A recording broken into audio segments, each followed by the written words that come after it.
Read all about it. It's the Weekly Crumbs. Hello everyone and welcome back to the weekly... I always do it wrong because the weekly crumb plays before I come in. You already said hi. We're on the weekly crumb beads. It's you and me again. It's us again. Hello. How nice to have you here. I just couldn't resist having some more bean time. Are you ready to party? No, I can't find my script. In a second. In many ways, I don't think I'm ready for anything in the next few weeks. I know. Can you believe this is the last week of our lives without a part of season 3? I know. 9 days. 9 days. When people hear this, it'll probably be 8 days, but we're recording this on Tuesday. Yeah. I don't even know how to comprehend that. It doesn't, I don't know. It's so surreal. You know what? It doesn't feel like it's the last week because the amount of information we've received in the past 24 hours, I feel like I've seen the season like 5 times. I know. Oh my gosh. Beans, I have a tiny feeling.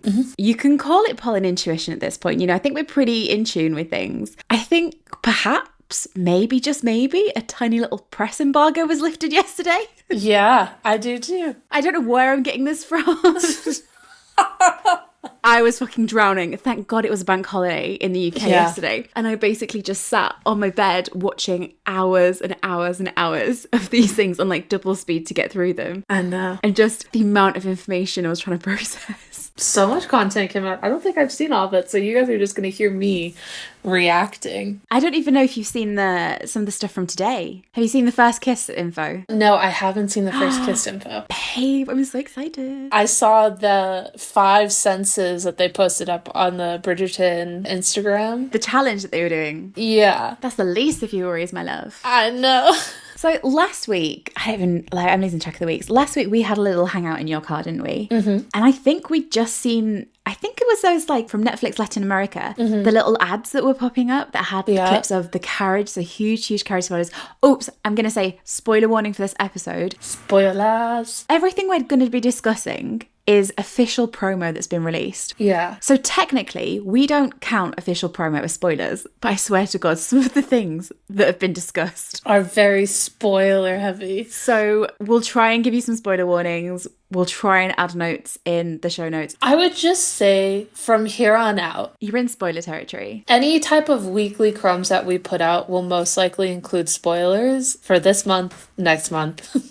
I just can't believe how spoilery it's got though, because we went 2 years without anything. But this is only part 1. This is true. It's a weird illusion, isn't it? Because I feel like we know the visuals. I don't think we know the whole story of part 1, but I feel like we know like the locations and the visuals and how it feels really well. But like part 2, as we'll get to in a second, is such a mystery to us, which I'm like glad for it to be.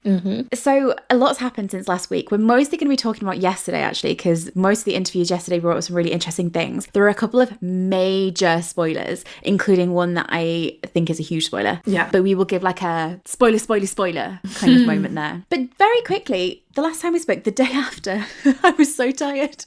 I'd stayed up to like, was it like 6 a.m. editing that Crumb or something? Yeah. And that Shondaland video dropped and I was like, I just can't. I have rewatched that I think 3 or 4 times, maybe more. I think there were a couple of new ads that came out, including Beans, that Carriage shin thigh calf situation. Not her shin, it's not her shin. Her ankle. What an unromantic. Baby, let me lick your shins. Let me see your shins. So that was like an extra little moment. He goes straight for it. That ball is where it all bloody kicks off. But of course, I think what we all fell in love with so much was that gorgeous Shondaland behind the scenes. And it was a real focus on the behind the scenes and the costuming. Costuming and makeup. Yeah, the styling and how important it is. The relationship between costuming, hair and makeup, production, storytelling. I did put a really detailed breakdown of all of those crumbs onto our Instagram stories. So if you want to go check those out. But Beans, I thought to warm us up, let's just have a quick little recap of some of the little crumbs we got from that video, because there's some great ones. Yeah.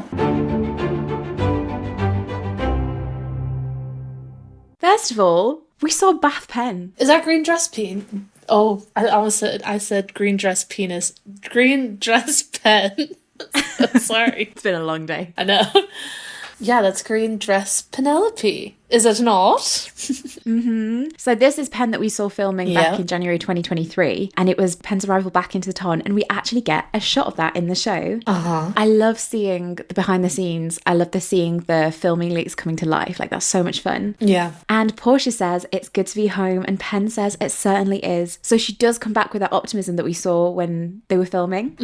And they do like that close-up zoom into her, which is so beautiful, which I'm gonna assume that's coming right after like a montage of events happening within the ton. Like, it would fit so perfectly. But then we also have an extra little clip of Colin arriving home. Striding up. Yeah, absolutely. And we see him slipping into the presentation hall with Elle. Yes. That's such a nice moment between him and Elle, because she's like gently ribbing him. And I think in the promo they've really set up these small little Eloise and Colin moments that are going to build into their relationship and the complexity when Pen gets involved with that as well. Yeah. More little moments of episode 1 Pen spying on the Bridgertons. It's so tragic. Then, because, you know, she's be-yellowed, isn't she, at that point? And we have that clip of her in the Medusa. We've seen it a little bit in stills, but she goes to Jen and she makes it really clear. She's like, I never want to see Citrus ever again in my life. Yeah. But you know who we had a last hurrah with, Beans? Can you believe it? Who showed up one last time? I don't know, tell me. From the days of Reddit Old. In the days of Reddit? Baby doll starfish. Oh, that's right. So John Glazer talked about how they'd brought back some of Pen's outfits, mostly from season 1, but also from season 2. That's true. And a fan favourite, Baby doll starfish. If you don't know who she is, first of all, she's an icon. She is our guiding light. She is the terror that keeps us up at night. Yeah, I think I didn't remember. Did you like Baby doll starfish? No, and I think that's why I didn't remember it, to get it like out of my head.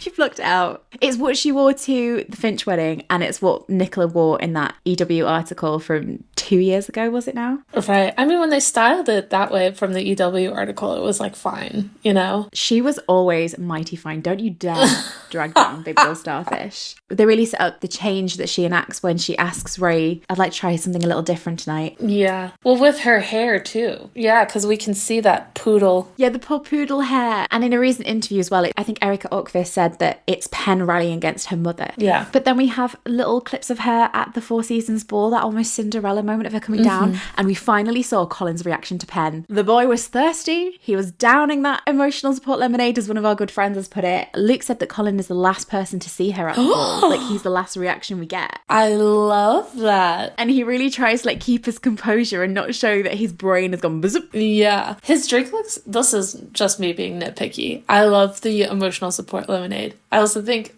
he's drinking something a little bit stronger because it looks like his drink is brown. Brown lemonade. You know, he was a fan of a drink in season 2, bless him. Maybe he has an Arnold Palmer. That's got lemonade in it. But forget Colin, because there's only 1 star at the Four Seasons ball, Beans. Oh my god, can we talk about this? Of course we can talk about it. Oh. Mr. Finch, the one and only brother-in-law. Forget Simon. Forget AB, whatever the bloody alphabet is. Yeah. It's all about Mr. Finch. It really is. To a point, and this is going to upset you, but forget Dankworth for a second. Yeah. What a supportive guy. I love him. Finch looked so happy, and I brought it up in one of our episodes that I don't remember now. There's been so many. I think it was the trailer episode when Penelope first takes off her coat. Finch is looking up and he's instantly beaming. Like, he's such a supportive brother-in-law. I'm so excited. And Philippa whacks him with a fan. But in an interview with Shondaland, Lorne MacDonald, who plays Finch, talked about, and in fact, it was a similar thing to what James Foon, who plays Harry Dankworth, talked about, in that they don't fit into those masculine characteristics, but they really don't care. They're really proud of that. They're men who love their wives. I know. That's so cute.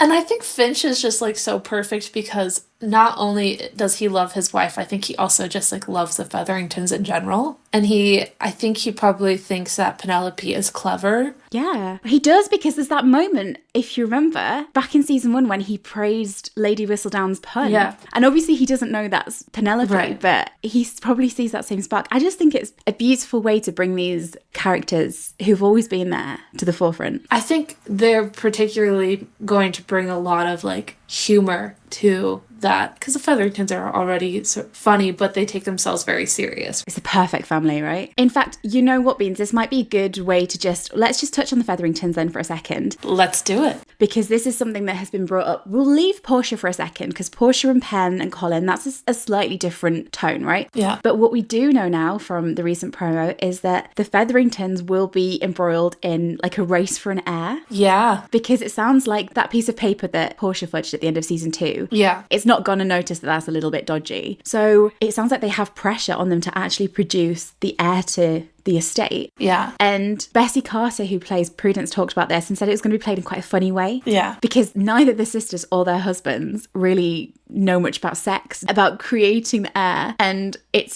just a funny part of the storyline that they were playing with. And it's the perfect family for it, right? Mm-hmm. And who would have thought that Finch and Dankworth would be our virgin kings? Beans, someone's got to be. You guys, we at least got a glimpse. We have virgins. It's such a golden family for this kind of humour. Yeah. But yeah, so Finch, we're fans. We were always fans, right? Always fans. And I'm so excited for him. I don't know. I just think it's going to be really funny. I don't think we're going to have this like deep, like Penelope and Finch are besties and off camera and whatever. But what I love is that every character, even if they're background artists, has such dedication to storytelling. Yes. That it's why we love people like Fife. Yeah. Because the actors put so much into it that we create and take part in making and fleshing out their story. Mm-hmm. So it's like these little Finch moments, we can just enjoy those because the thought's been put into it. Exactly. Beans, I don't know if you've seen this actually. After the Goodnight Mr. Bridgerton scene, obviously she storms out, we've seen that. Have you seen the new little picture of Penelope in that same costume at home writing her whistle down? I saw it this morning and she looks angry. I would be scared to death if my name was Colin Bridgerton. I know. So I think that's like, we're thinking that the connection of Polin, oh my gosh, Colin, and his little anger, like holding Lady Whistle down and like looking upset or something is about... That's from episode 2, so that can't be this moment, I don't think. No, it can't. You're right. Spoilers. We do know what happens in episode 1. She writes something pretty harsh about Colin, and he goes to Eloise and he sees it at the end of episode 1. So that moment of Unicolin, as we call him, holding the whistle down angrily, can't be the same connected moment. Interesting. Unless it's the next day. Maybe. Would he still have it in his hand? I don't know. Or she wrote something else that's scathing. I feel like she's going to be quite Barbie a lot. But actually, this is something that Nicola mentioned in an interview recently. She was defending Pen. She's talked about you have to give them grace. Yeah. And she said, have you ever written a text that you regretted the next day? Mm-hmm. And it's kind of the same thing. She's driven by emotion. In episode 1, she writes this really harsh, but also not far off the bat, critique of Colin. Call out. Yeah. And then when in that garden, do you know those beautiful new clips of her sort of breathing back and closing her eyes? Mm-hmm. I think that's the moment after they've reconciled before she remembers that the whistle down has been delivered. Right. And it's that regret, isn't it? That immediate, oh God, I was so driven by emotion. But you have to show a character grace for that. Yeah. On to episode 2 very quickly. We got some lovely new crumbs. And we got that clip of Colin greeting Penelope. Yeah. Now, I'm not being funny, Beans. We spent so much time being like, oh my God, they can't be caught together. They'll have to find really covert ways to meet up. I know. Will he have his house in Bloomsbury? Will they use the servants' entrance? We were like, will they use, I don't know, Jen's place as a secret hideout? And what the fuck does that boy do? Just walks up. I've been waiting for you.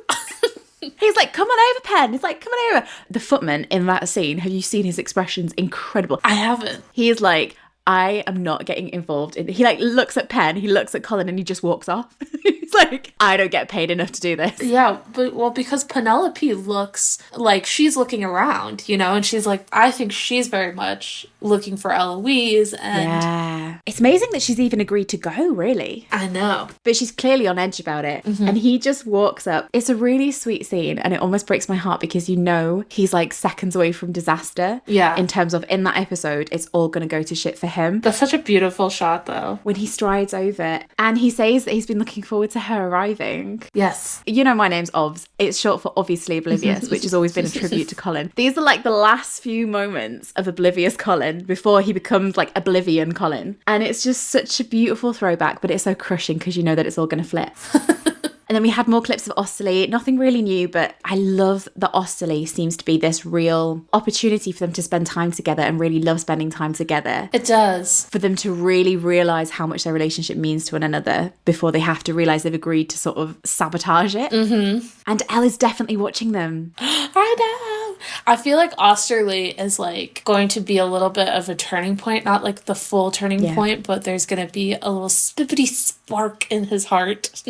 Yeah, to a point where, and people are going to notice it because Eloise notices it, and she in the carriage says, "You're not going to be her husband, are you?" Right. And he's like, "No, of course not." And I don't think he's thought about that until that point. I think he's gone and had the most wonderful day with Pen, and then she puts that in his mind, and I think that might be the first point where he's like, right. He hadn't thought that, hang on, me in context of marrying Pen. I feel like he's gonna like look out the window and like do like a side look, like, you know, like do like a stern face. But something I was thinking about too is another thing that we thought of, and I'm sure we can discuss this in a future episode, is we thought that it was going to be, everyone was going to be so oblivious to them falling in love. Yeah. But from what it seems like is Violet's going to notice, Eloise definitely is going to notice. So maybe they won't be so secretive as we thought. And we'll come on to that because we thought that Fran and John's relationship was going to be in the spotlight and that Polin was going to be happening behind the scenes. We'll come on to that we think it's going to be the reverse and people are going to see the Polin and completely miss or maybe not completely endorse the Fran. I remain convinced that if they're that overt during Osterley, she has to write something to distance them. We've said it for a while. But moving on to episode 3, we got more glimpses of Colin watching Pen and Debbling at the dance. Yeah. And we have Wallflower Colin, where he's just so tragically standing on an empty... He's like on the empty side. He's not even amongst the crowds. He's just so overtly there, wallflowering, watching her. And then we have that really intense moment of them on the dance floor, it seems, where he's staring at her. Do you know those really intense close-ups? Yeah. And of course, as we know, episode 4, we went into it last time, the carriage clips that we've had, the intensity that's building. And then very lastly, from that promo from last week that we haven't covered, there was some new costumes that I think from part 2. Yep. How stunning does she look in that femme fatale, Hollywood glamour, Rita Hayworth, Jessica Rabbit, dark blue dress, deep red lipstick. So good. We will talk about it later because we're going to get a lot of part 2 promo and we're going to really delve into that. Times Square Colin made an appearance from 2023. And then the last little point that a few people were asking us was about Anthony's costume. Yes. Where do we think that's from? Spoilers. This entire thing is spoilers. We think it matches Ben's costume from the wedding in the final block of filming. So about March-ish? Yeah, I think it must have been February. It was very cold. I remember that vividly. It was fucking freezing. We will get into block 4 part 2 at some point. I'm so sorry. I know we will.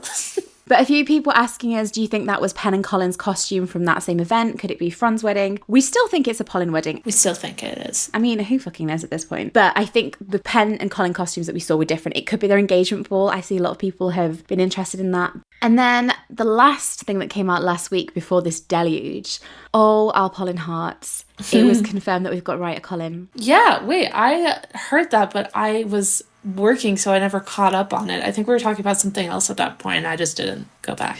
So explain, tell me more. I would love to. So there was a great few articles over the weekend when Nick and Newts were talking about their characters, and Luke talked about Colin's complex with his purpose, which is something that's from the books. It's something we explored in season 2. Yeah. Him struggling with growing up and getting older. And he said he's a very keen writer, but he's insecure about whether he's good enough to do it as a living. Oh.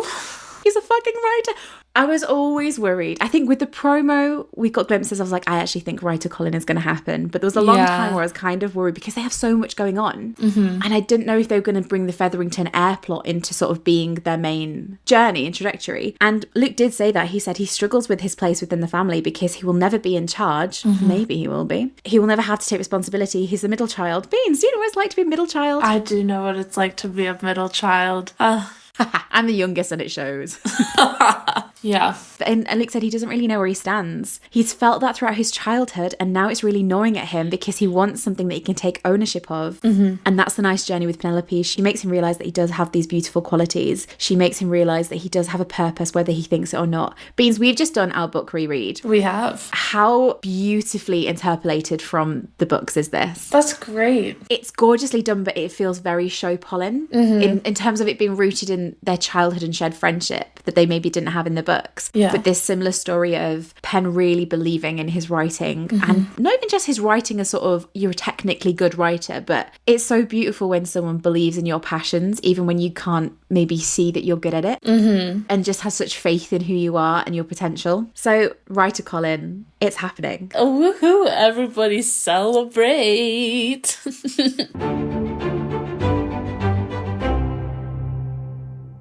We were full to the brim, to be honest, from that. Like, yeah, those were crumbs enough, but they were like, you want a bakery? And then I just felt like bread rolls, churros, were just being thrown in our faces. A big old piece of cake. Indeed. Beans, I'm so excited to tell you about this thing. So the Polin story, yeah, writer Colin confirmed. Just a few clips from Nick and Newt. Nick said of the season that it sweeps you up, it makes your heart swell. But Luke Newton confirmed that it definitely is a facade with Colin. Yeah. We finally have the answer. The pirate, as much as we love him, isn't the true Colin. And Luke said what I enjoyed was almost hitting the reset button and rediscovering his more sensitive qualities, resetting back into who he really is, which Penelope helps him with. Yeah. And he says that because he comes back with all these words of advice for Penn, the truth is that it's Colin who actually needs to listen to those words that he's saying.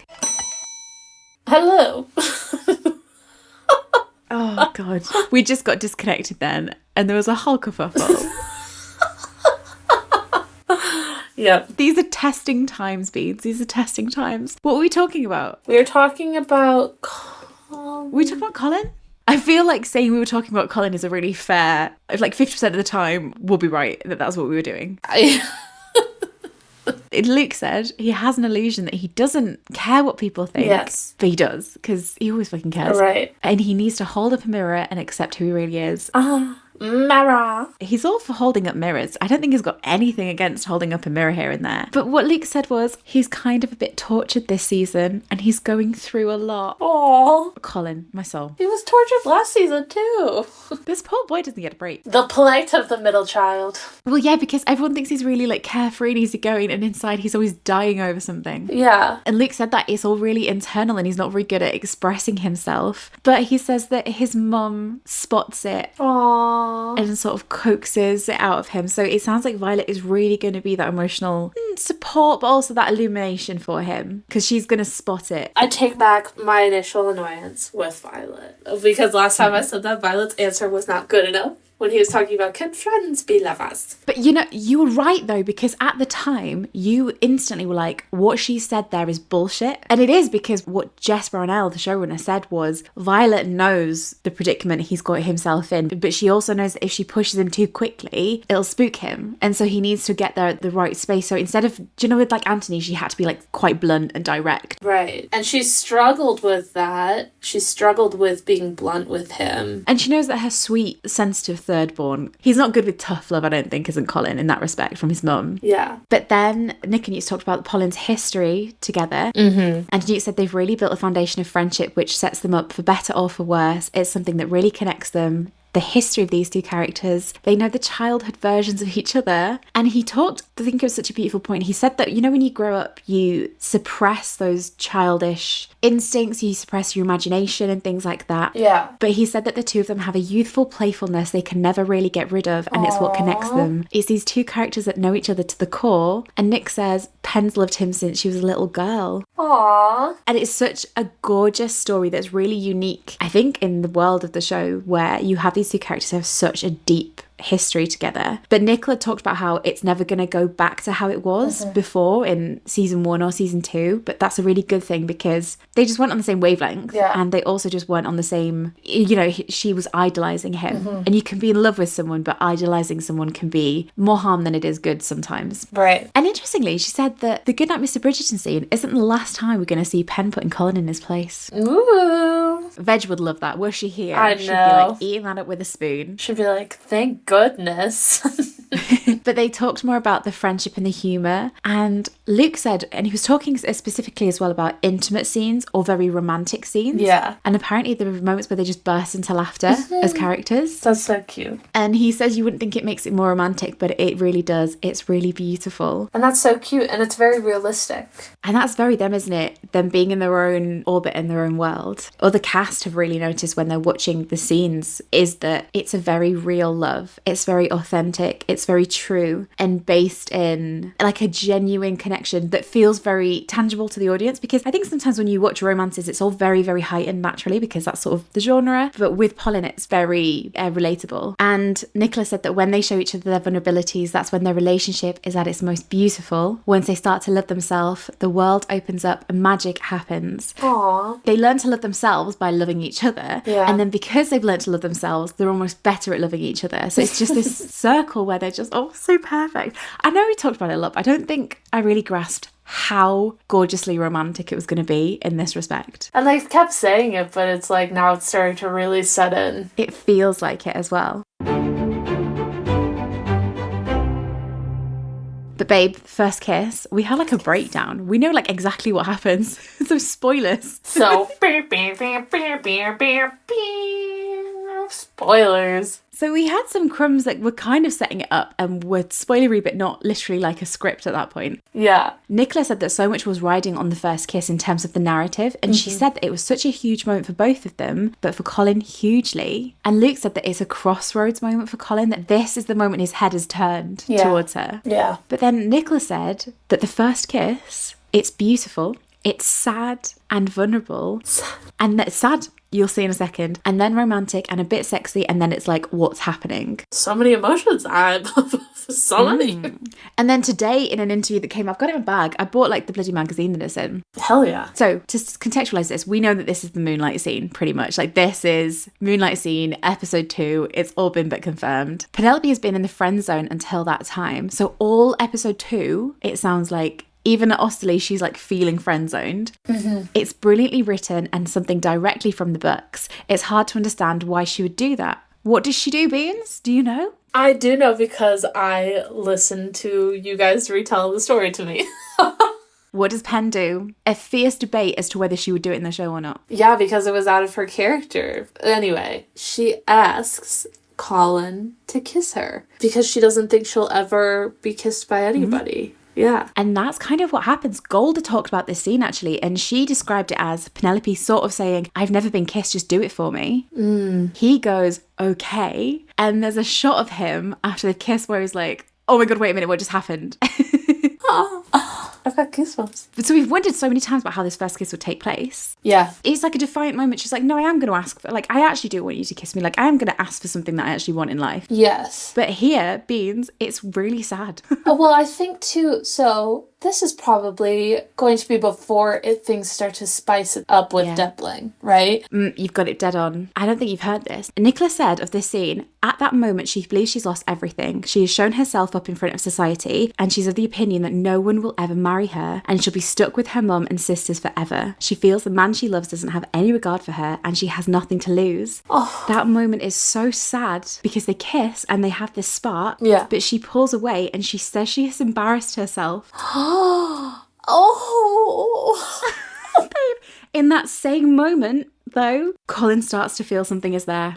So do you know that Moonlight clip where he looks really intense and she looks really upset? It's because she thinks she's humiliated herself in front of him. We thought that would be first kiss, yeah. And is that like where in the little behind the scenes Shondaland we see him like put his hand on her face or something? Yeah, there's like a new still where he reaches out. I love it. And so what happens is she asks for him to kiss her. I think in the book, like I say, it comes from this. I am actually going to ask her something I want. But in the show, it's whatever's happened during episode 2. We don't really know when the kiss... I feel like the kiss falls at the end of episode 2, but we don't know. But clearly, she's not having any success. And she really thinks it's over for her. So the Debbling storyline, which I think me and Lecky discussed once, or maybe in a future episode that we haven't released, who bloody knows? But I was wondering whether episode 2 would be about building their friendship and not really having suitors in the line of it. Because we need to see their their friendship built to a point where like, oh shit, these two are done for basically with each other. Right. And then Debbling enters when Colin's brain has already been broken. But it isn't Debbling entering that breaks Colin. They maybe have a moment in episode 1, Penn and Debbling, but I think in episode 2, he's like maybe distracted by Cressida or something. I think it's Penn and Colin, and that is the point of that episode.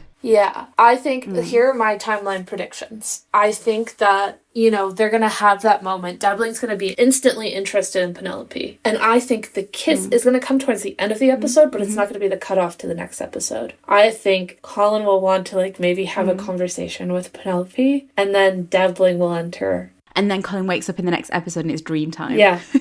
And he wakes up. Yeah, exactly. So it's really heartbreaking. I think that first kiss is even sadder than we ever thought. And it's so tragic. Oh, Penn. I know, Jesus Christ.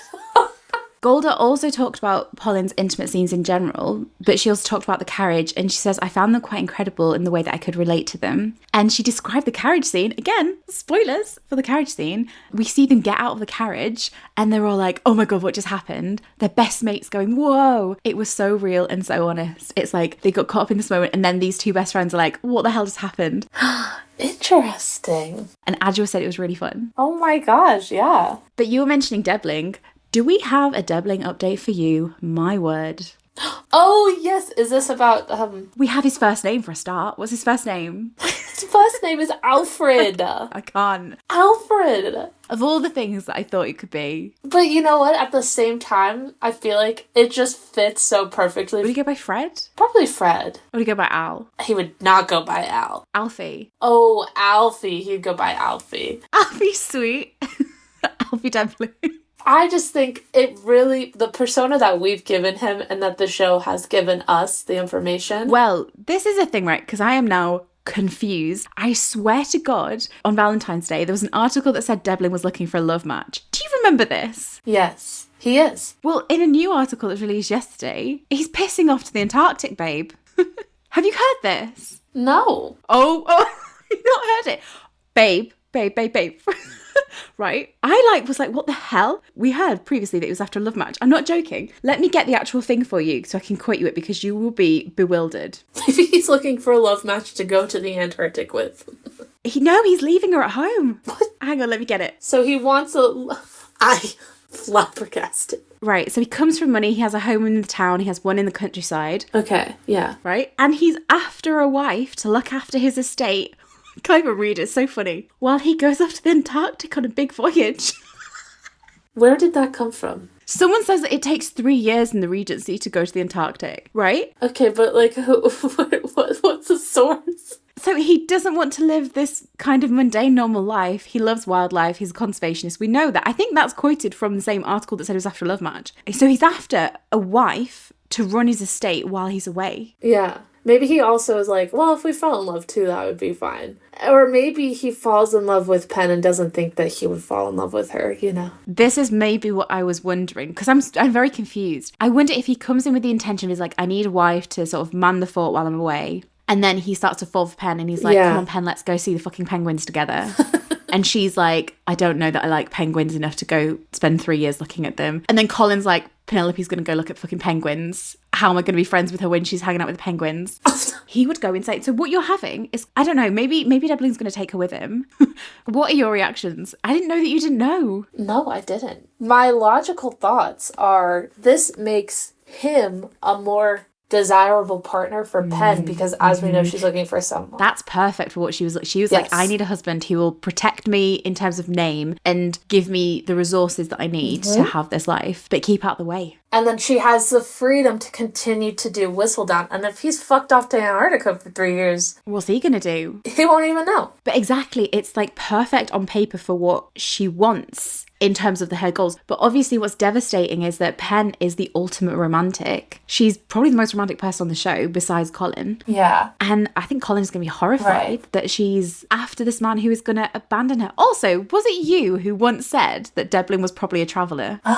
Who was it? No, it wasn't. I've always been like, he's a bug man. And now he's a bird man. What I also think is so tragic is that, do you know, we talked about how he's a foil for Colin, and he's like all of Colin's insecurities expanded. Like, he's older, he has purpose, he has focus, he has wealth, he has a title. That's so true. He also is literally a traveller. Not just a traveller. I think it was like... I think like he was like, I bet he's a traveller, but I bet he's gone to really cool places. Because Colin ultimately has only been to like Marbella and, you know, the south of France. No offence, but he's not been to Antarctica, has he? No. The other thing, too, is Debbling, as it seems, has a purpose when he travels. Colin just kind of... meanders, ultimately. You know, I'm just gonna meander, figure things out, whatever. It seems like Debbling has a reason why he's going to Antarctica. And Colin does. He has his writing, but he doesn't see it. He has his writing, but that's something that, you know, he didn't go to those places to write. Right? Yeah. He's something he found along the way. He doesn't recognise as being a purpose. Mr. Debbling is like, I'm gonna go look at fossils and bugs and shit in the snow. But I think this is going to affect Colin so much more because he's going to know that Penn is turning away from love. That's so against what he believes in. And Newt said that the jealousy was a nice power dynamic to flip. Oh my god. And it just clicked for me too. Part of the reason he perhaps asks Violet about friends and lovers and things is because he sees that Penn is going to choose a stranger and maybe pick convenience over love, and that's breaking his heart. And ultimately, he's seen his brother and sister get married, but they got married to people they didn't know. Yeah. It's so confusing, because in the books, the reason he was so stuck with seeing Penn was because he'd seen Benedict fall in love at first sight, and it was a falling in love at first sight that was very difficult for him to get over. But I think the strangers... and the friends is difficult for him. But Luke said that the two of them almost play versions of their counterparts. So it is Colin as the wallflower. It's literally the mirroring of the scenes that we saw in season 1 and even season 2 where Penn was watching him from the sidelines. But then to move on to the Lady Whistledown reveal, we've talked about this recently. I think we all know where this is going. The interviewer asked if Penn gets together with Colin, does she keep her secret? And Nicola said she loves him with her heart and soul. She adores that man completely, but it's also not fair to him. If you're keeping a huge secret like that from someone you love, it's like poison. It will eat away at you and at the relationship. It's a big moral question for her. Right. She's not going to tell him. My thoughts are she's going to try to tell him, but there might be something that's holding her back. Maybe something that Colin has said. Yeah. Well, if he's constantly being like, I hate Whistledown, it's just a fucking nightmare. I want to ruin her life. And she's like, oh, do you? And she thinks if I reveal this, I'm going to lose everything all over again. And it's strange because I see that, but then it's so out of character for her because she's always been willing to... Yeah, but I think she's in this point of desperation where she does not want to be with her family anymore. And she loves him so much. I'm just thinking about what Penn did with Eloise. Because it's like she will hurt herself to help the people she loves, but she can also be quite strategic in it, can't she, sometimes? Like with Eloise, she tried to choose the option that was save Eloise, but also not have to sacrifice everything. Because what she could have done was gone to the Queen and said, I'm Whistledown, and then game over for Whistledown. But she was like, can I find an option here that still saves Eloise and stops myself from having to give everything up? So I wonder if it's a similar situation where she's like, can I find a situation where I can protect him from this, but I don't have to give up my entire self? I don't know. We'll come to it another time, I think. And we'll come to it maybe after part 1 when we've seen maybe more of the direction it's going to go. This is so funny, too, because my therapy session was all about acting on emotions and overreactions and things like that. It's so apropos, like, for our conversation today. And we're still grappling with the Whistledown of it all. And we'll come back to it, I think. Something that Nick and Newt said that I think is really helpful for me, and I think probably for other fans, is that Luke said, the reason we have to allow them these mistakes is that they're still growing up. We have to allow people to make mistakes and grow and make right decisions after that. That's the journey they go on together and how they help find each other. And Nicola said we have to give them the grace and go along with the journey. And I think that's really potent to me, because I was like, yeah, you know what? We're going to see them fuck up a lot, because that's the whole point. Like, that's the point of them having a season. The point is they get into these difficult situations. But we have to see them make mistakes. So if Penn does something like doesn't tell him at the right point, it isn't about how could you do this to him, it's how do you come back from that, how do you move forward. Right. And Luke actually said that one of the themes almost for the season was forgiveness, and he meant that in terms of a lot of different characters, in terms of Portia and Cressida, but understanding why people do the things they do, not just seeing them as flat black and white villains or heroes, seeing the complexity and understanding what drives people and forgiving them and understanding the the humanity of them. Yeah. I feel like I've been saying this like every episode at this point, but man, like Luke has such a good grasp on his character and the humanity behind it. And so does Nicola as well. It's just we haven't spent much time in Colin's head. If you actually like look, I can think of a couple of shots. Do you know like the bed scene? That was a moment where we were given a moment of interiority into Colin's world. But with Pen, we've been in her world a lot. We've seen Colin a lot, but we haven't really got inside him. Yeah. But just in general too, like we've heard from Luke, but we haven't heard from Luke in such, I would say, detail and in such... Because we haven't been able to talk about it for 2 years. Well, that too, but also he wasn't the main character until now. Yeah. And now he's been pulled forward. Damn, he knows his character. One last point on the Lady Whistledown. Golda and Adjua were talking about if the Queen is going to find out about Lady Whistledown. And they were like, will she find out? And if she does, what will happen? So I was like, oh, she's finding out. She is, I know. And I really hope they don't quit the lead. I mean, they kind of need it for Ben's story, as we know. I think the Queen will let her keep writing. I think she'll be like, I've got you back, girl.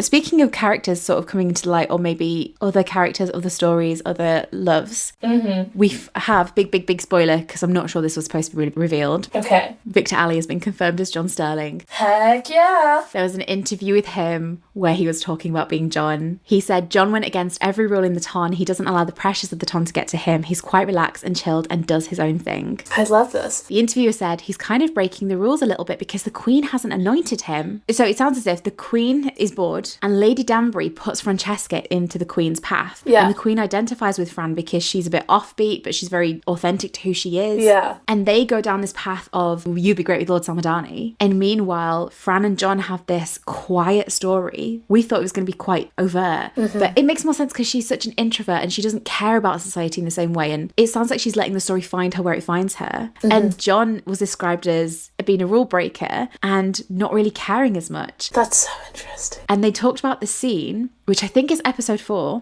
where he bursts into the Bridgertons unannounced because he just wants to go see Fran, and he just turns up, and apparently all the siblings are there and they're all talking over him and he can't get a word in edgeways, and it's this really funny family scene. Right. Victor Alley said it was just a John thing to do. He was like, I want to go to her house. I'll just go to her house. And I love that. And I wonder if that kind of chaos in episode 4 is going to inspire Colin to be like, fuck it, I am going to go after Pen and tell her how I feel. Yeah. And it also is so interesting too, because I so wonder how Violet is going to react to this, because it's the opposite of what we thought. We thought nobody's going to pay attention to Pen and Colin. Yeah. But now, because Pen is so out in society and making herself become... And because Colin has no ability to hide any emotion he feels. Right. He's standing, obviously staring at them. Yeah, and the Featheringtons always attract some sort of attention, you know, whether it's wanted or not. They're like peacocks walking down the street. Yeah, exactly. And so people are going to be paying attention to them and, like, looking at them. Yeah. And,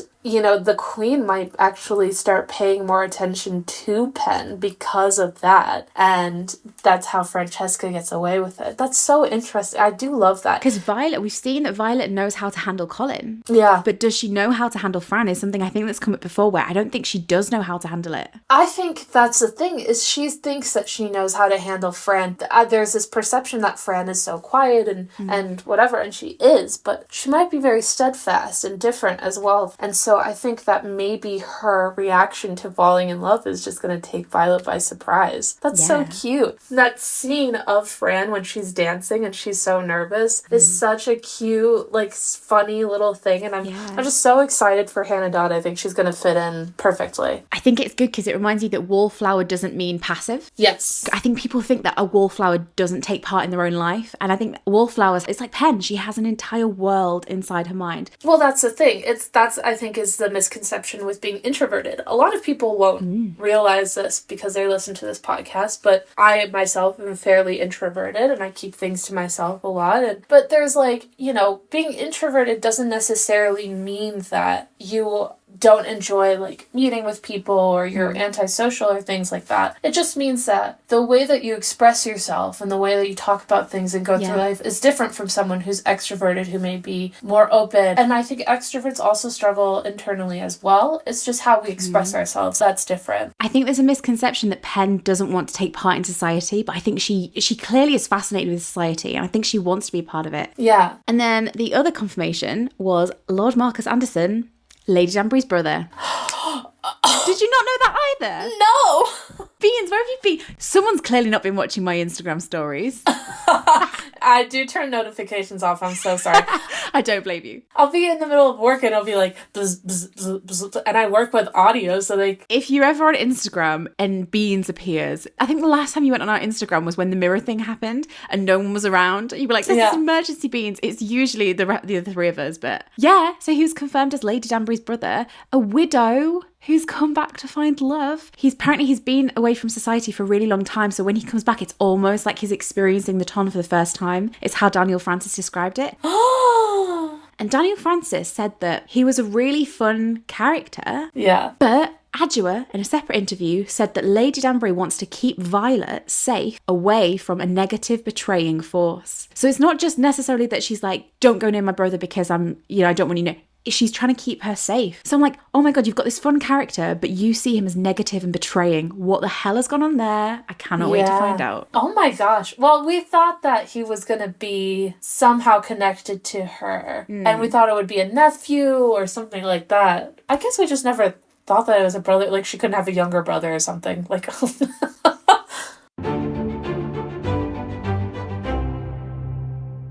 To dip into Peneloise very quickly, similar to what we've heard before, but Claudia Jessie said it's an uphill battle, but don't lose hope for Peneloise. They will hopefully be okay soon. Aww. And Nicola said that season 3 gives them a chance to come back together in a new way. Maybe it won't happen immediately and there's going to be challenges along the way, but I think they're going to get there, maybe. Perfect. And then in the Cressida of it all, Cressida showed Eloise kindness over summer, and I think Eloise returns that and shows Cressida kindness, and through that kindness it opens her up. Jess Madsen said that she likes to think at some point somewhere Cressida will get happy ending. Will she get it in season 3? I think this is perfect season 4 setup for the Cowpers, for Sophie. Yeah. She talked about how multifaceted Cressida is and that we're going to see her really oscillate and you're not really going to know which side is going to act up. And I feel like we won't get her full journey in this season. I think her arc has been set up to carry us through. Season 4, yeah.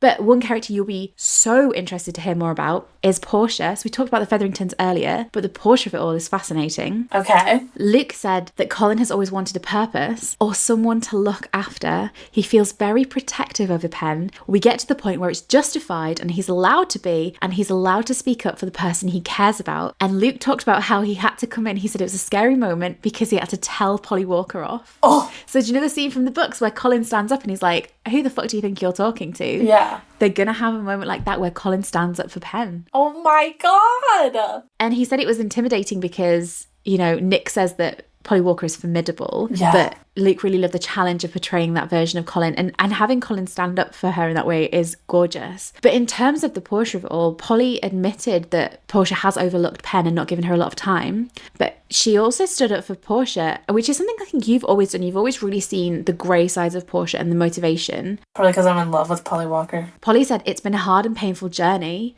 She wants what's best for her daughters, but she's a realist. She doesn't have high expectations for love because, she's had a lonely time of it. She's had to struggle and she's done her best. But Portia learns the errors of her ways this season and makes amends with Pen. Aw, that's so sweet. I love that it's not been played in like a Portia is just this sort of flat villain. Yeah. Because I think parent relationships are so complex and so important.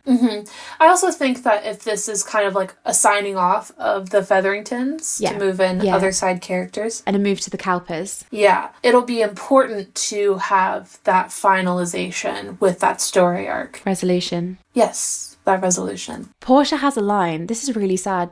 And I think she probably says it to Pen. We don't know the context, but she has a line. Ladies don't have dreams, they have husbands. Wow. And I think she's going to realise that Penn can have it all.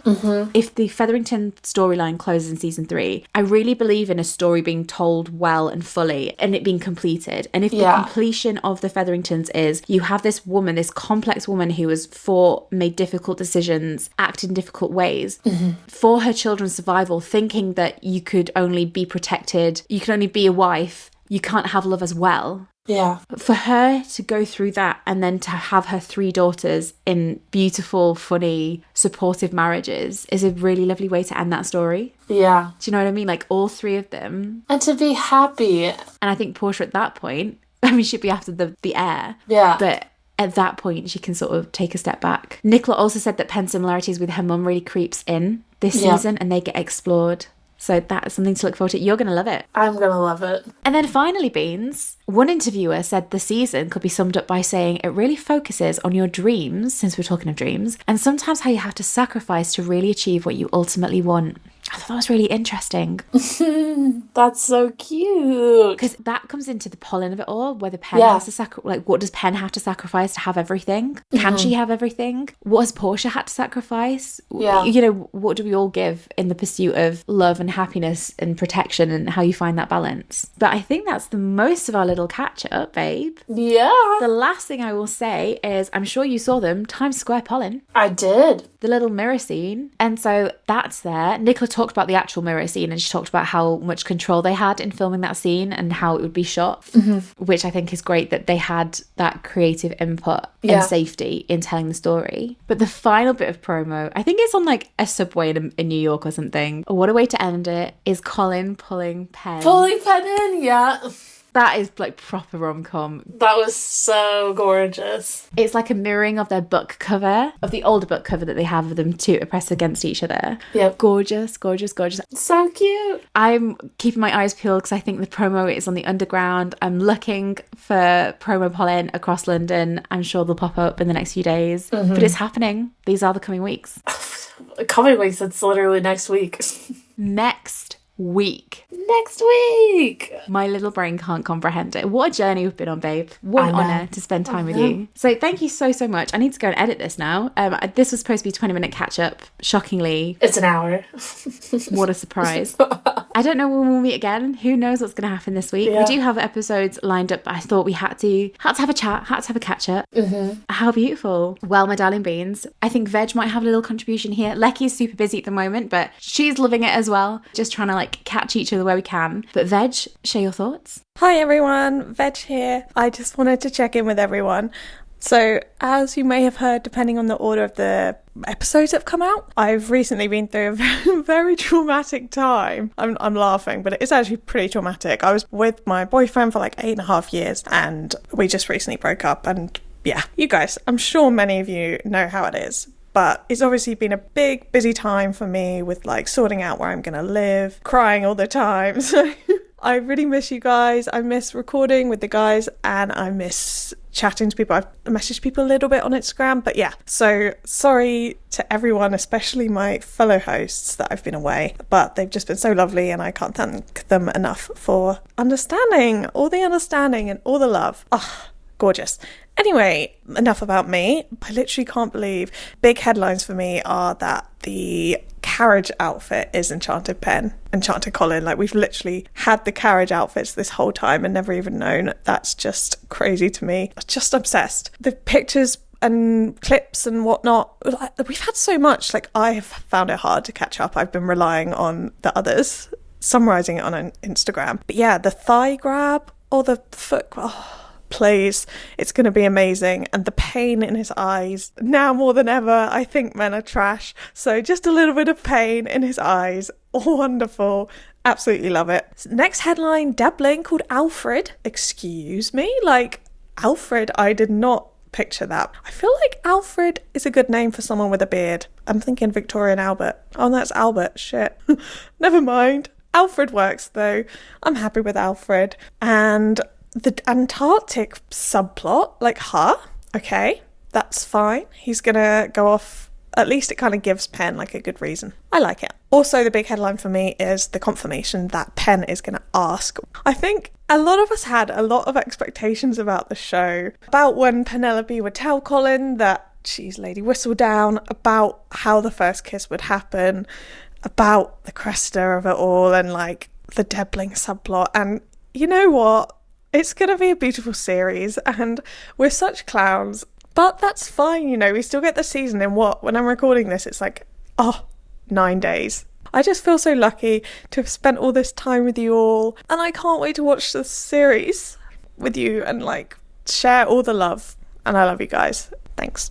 And until then, Beanlet, where can everyone find us? You can find us at What a Barb Pod on yes. Instagram. Mm-hmm. And then you can find us at What a Barb everywhere else. No. What about Pod? Everywhere else. Just find us. We're somewhere. We're on Spotify. We're on YouTube. We're on Apple. Whatever streaming you've got, you know. Go for it. Go for it. Have a lovely time. Yeah. Do you want to sing us out? Do you have anything up your sleeve? I don't have anything up my sleeve today. For the person that made a comment, I don't know the lyrics to Catch and Toast Go Round, but here's another rendition. Ha ha ha ha ha ha ha ha ha ha ha ha ha ha ha ha, and let the catch and let the catch and let the Catch and Toast go round.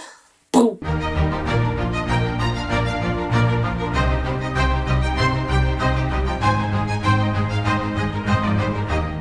Das violin. Do do do do.